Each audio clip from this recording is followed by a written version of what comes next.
So when I was a teenager, my father and I had a very complicated relationship.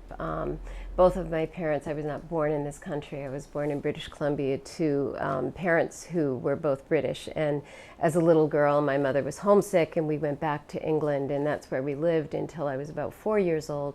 And then we immigrated to the East Coast of the United States.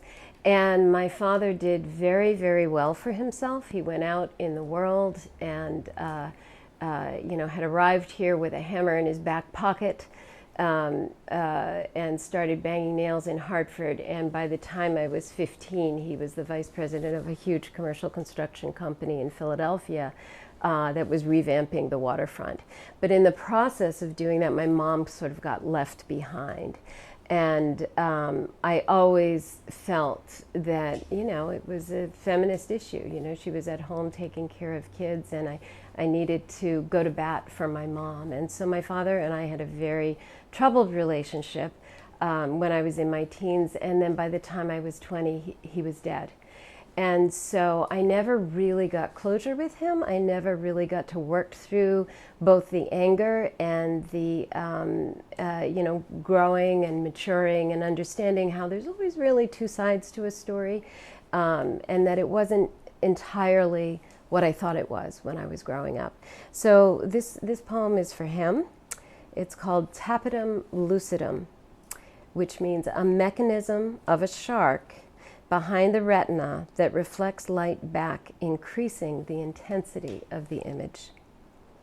I remember being disgusted by the way you devoured apples, open mouth and noisily, relishing all that you could squeeze from the fruit in a way that was more than I could bear. That paired with your disappearing acts, late night returns, as if you lived beneath the surface, danced in the shadows at dawn and dusk, crepuscular and silent. What was evident was the way in which your comings and goings, sleuth as silk, maimed Mom, left her chain smoking in the kitchen. Once when I was walking home from school with a friend, she came tearing around the corner in her baby blue Chevy Nova, gunning it so hard at the turns that she might have easily jumped the curb, mowed me down. She didn't see me, and I hope my friend hadn't recognized her. Such was the violence of her passing that it ruptured any semblance of safety I had found up until then in her arms. So I went home and cried.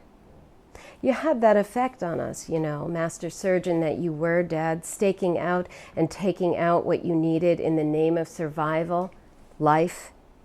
I hated you for that at 12. Was not yet capable of seeing the depths to which marriage can take us, the misunderstood lifetimes you had lived before I arrived. Had I only known how to read fin bands, vertebrae, the way an arborist might read an old oak, see the year the locusts attacked, a nor'easter descended, the price paid for ambition, living the American dream, getting lost in the abyssal plain, its lack of light, spellbinding, an infinite wake for the dead.